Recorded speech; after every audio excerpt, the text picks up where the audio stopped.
The following is a production of Neural Network Media and is completely AI generated. It is intended for entertainment and educational purposes only. Look,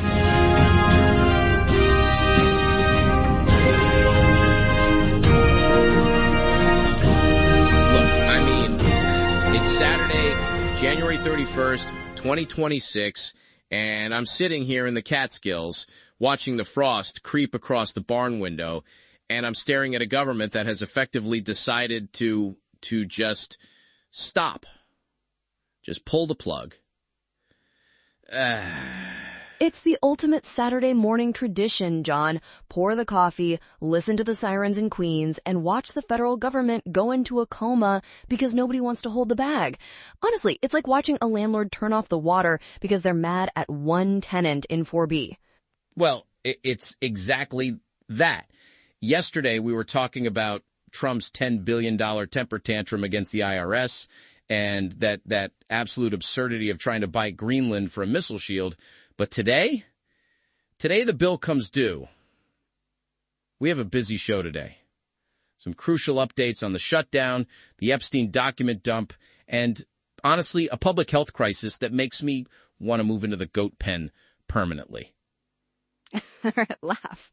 Don't leave me out here with the humans yet, John. We've got a lot to unpack. A solid lineup, even if it feels like we're documenting the slow motion collapse of a bridge. Mm-hmm. Solid. Yeah, that's the word for it. It's like a solid brick hitting you in the face.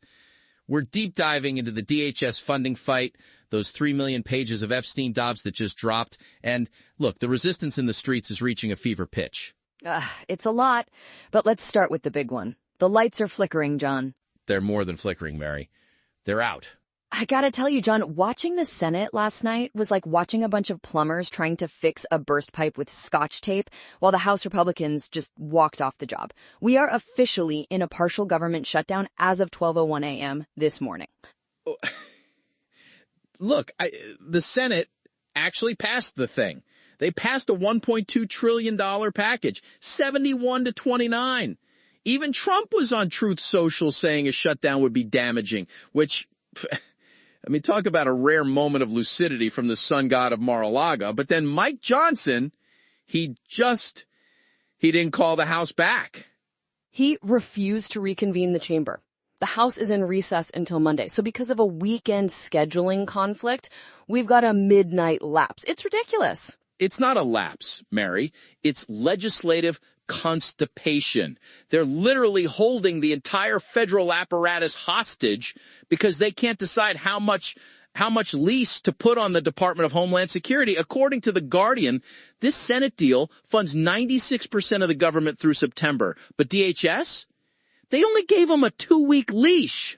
2 weeks. That's the deal the Democrats took. They decoupled DHS from the rest of the package. Defense, labor, education, all that is funded, but they're keeping DHS on this tiny little tether because of what's happening in Minneapolis.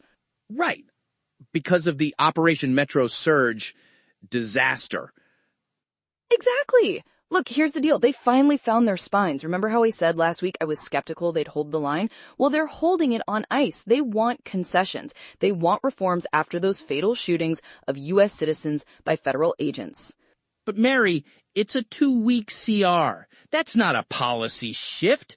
That's just national edging. We're going to be right back here on Valentine's Day screaming about the same thing while the border agents are out there playing soldier with no oversight. It's a wait-and-see game, John, but the House is the real kicker here. Speaker Johnson is basically saying, I'm not coming back for the weekend. Let the Rangers at the Grand Canyon figure it out. You hate to see it. Honestly, it's the most Queens move I've ever seen from a guy from Louisiana. I'm on break. Call me Monday. Meanwhile, the streets are actually on fire. While the House is sleeping in, we've got over 300 ICE out of everywhere protests happening today. Every single state, Mary. I'm not gonna lie. I haven't seen this much energy since the 60s. The national shutdown strike on Friday was just the warm-up. Look, it's not just the activists. We're talking about Don Lemon being arrested in Minneapolis while covering a protest. We're talking about Governor Mikey Sherrill in New Jersey launching a digital shield. Wait, tell me about that. I saw the headline on News 12. She's basically telling people, get your phones out. New Jersey set up a portal where residents can upload videos of ICE activity in real time. It's like a neighborhood watch, but for federal overreach. She told The Daily Show that if you see an agent, you film them. I love it.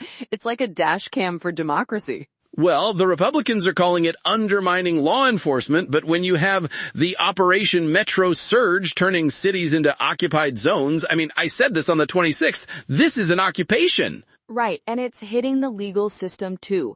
Senator Josh Gottheimer is pushing this ICE Standards Act.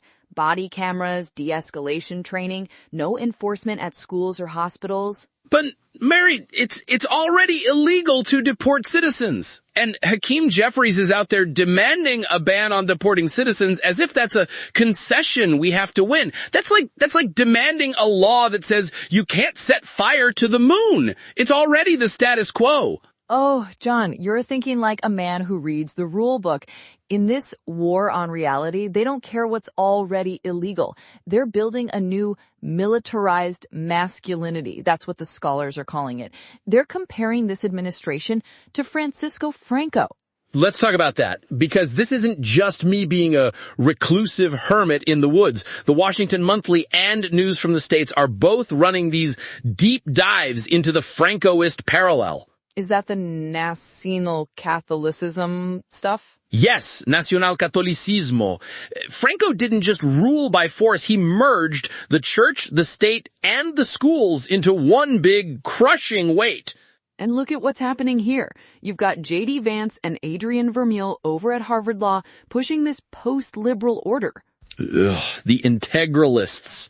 They want a state that promotes true religion. And then you see Trump posting AI images of himself with a crown saying, "Long live the king." It's not just a joke anymore, Mary. Not after what happened to Alex Preddy. The nurse in Minneapolis? Yeah, shot from behind by unidentified federal agents while helping a fallen protester. The Las Vegas Sun is calling this a dangerous new era. If you have masked, nameless men shooting nurses in American streets, the Franco comparison it's not hyperbole. It's a diagnosis. It makes the whole arms sale news feel even grimmer, doesn't it? Oh, you mean the $15 billion gift to the military-industrial complex? Exactly. LiveMint and Military.com are reporting that the State Department just notified Congress about $16 billion in sales to Israel and Saudi Arabia. $6.6 billion for Israel, Apache helicopters, missile systems, while Gaza is a graveyard, and $9 billion for the Saudis, Patriot missiles? And the kicker? Riyadh is distancing itself from us on Iran, but we're still sending them the hardware. It's like we're the neighborhood dealer who just keeps handing out guns even though the guys we're selling to are openly talking about moving to a different block. It's a lock and load mentality. While we're arguing over a domestic shutdown, we're greasing the wheels for a regional war. The satellite photos show Iran is ramping up nuclear activity, Tehran is reacting to the 12-day war last summer, and our response is just more Apaches. Honestly, it's a racket. Speaking of rackets, we need to talk about labor. Independent media like this doesn't just manifest out of the ether. It takes real human work to build the infrastructure. We are 100% here because of the vision and the grind of Eric Christensen. He is not a media conglomerate. He is a builder who poured his own resources and time into creating this platform so we could have these conversations. If you value independent voices over corporate algorithms, please consider supporting Eric's work. It's an act of solidarity that keeps the lights on and the servers running. He's the guy keeping the digital snake oil away from this show, Mary. Unlike your nephew. Oh, don't even get me started on Vector. He's probably doing a 3-hour special on how Bitcoin fixes the shutdown.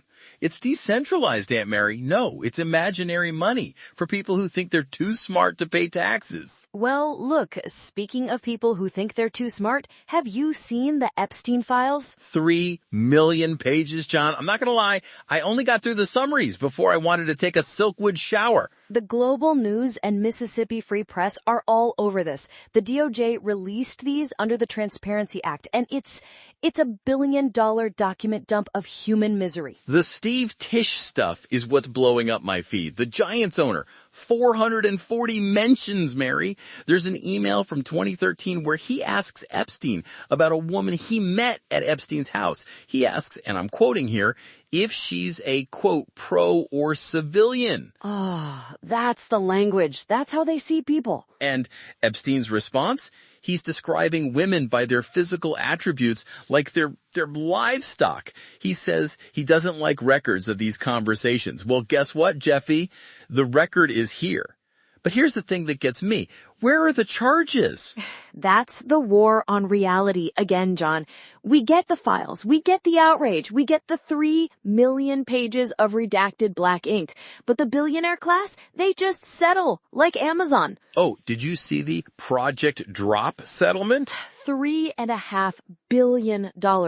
Time magazine is reporting that Amazon settled with the FTC for $2.5 billion over Prime cancellations. They called the process Project Drop. Internal emails showed employees called it a shady world.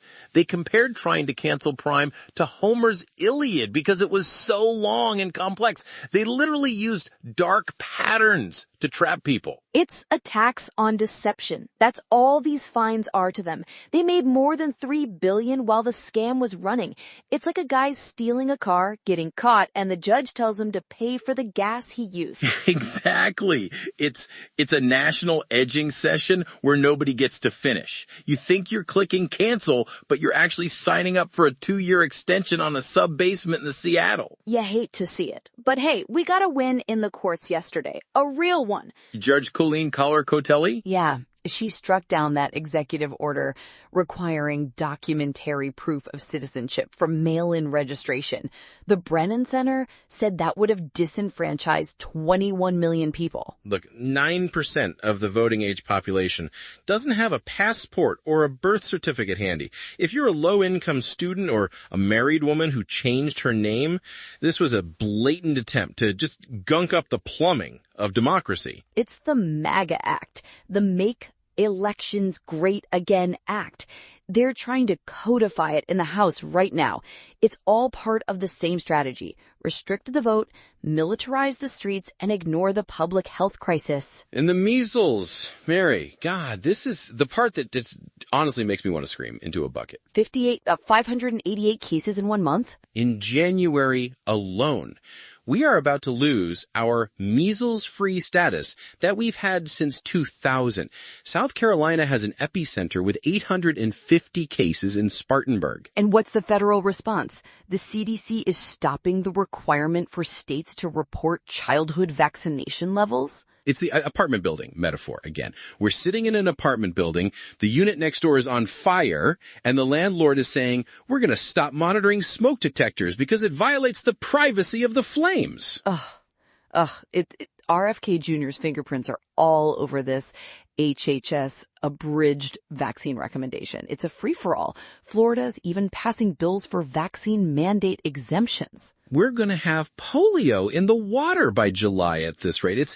It's a biological pessimism I can't shake, Mary. We have the technology to erase these diseases, and we're choosing to invite them back in for tea. Well, we're choosing it at the ballot box, too. Or at least we're trying to. There's those Texas runoffs today. Right. Houston's 18th district. Christian Menefee versus Amanda Edwards. Menefee has the establishment backing, Crockett, Beto, but Edwards is the grassroots alternative.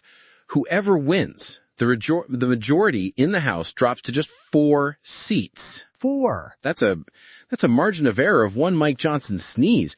If the Democrats can seat someone in Houston and maybe flip that deep red seat in Texas Senate District 9, there's a flicker of a pulse, Mary. There's always a pulse, John, even if it's weak. Is it, though? Look at the AP being barred from the White House because they wouldn't call the Gulf of Mexico the Gulf of America. Are you kidding me with this guy? The Gulf of America? What's next? The Liberty Atlantic? The Patriot Pacific? It's the commercialization of power. They're renaming the geography to fit the brand. It's exactly what the Reuters Institute predicted for 2026, the structural transformation of the media landscape. If you don't adopt the administration's vocabulary, you lose access. It's why ABC and CBS are settling these lawsuits for millions of dollars. You're paying intimidation taxes. 14 million from ABC, 16 million from CBS. They're buying peace. But peace at what cost? You lose the ability to tell the truth because the truth is too expensive to defend. I'm not gonna lie, it's grim. But hey, look at Venezuela. Delcy Rodriguez announced a general amnesty bill yesterday. After we kidnapped Maduro? Extracted, John. Use the terminology. He's in Manhattan pleading not guilty to narco-terrorism, and now his successor is trying to heal wounds by releasing political prisoners. It's the weirdest human rights pivot I've seen in years. We bomb their drug traffickers, take their president, and then they pass an amnesty bill. It's a war on reality crossover episode. It's a lot to take in on a Saturday. Look, here's the thing. We're in a partial shutdown. There's a measles outbreak. The Epstein files are showing us exactly how the world is run by people who view others as pro or civilian. And the House is on recess. They're at the beach, John, or at the golf course. Well, I'm going to go feed Mitch. He's the only one who doesn't lie to me about the budget. He just wants his oats and a scratch behind the ears. Give Mitch my best. And honestly, Don, keep the phone out. If the agents come to the Catskills, I want that video for my show. Mary, if they come up here, they're going to have to deal with 50 acres of mud and a very angry goat. That's the spirit. All right. That's the show for today. We're in a partial silence from the Capitol, but the noise in the streets is only getting louder. Don't let the dark patterns trap you. Stay awake, stay angry, and for the love of everything, check your vaccination records. Catch you on the flip side. I'm gonna go find a payphone and see if I can call Vector and tell him that his imaginary money isn't gonna fix the measles. Good luck with that. See you Monday, if the government still exists. It'll be here, John. Someone's gotta pay for that.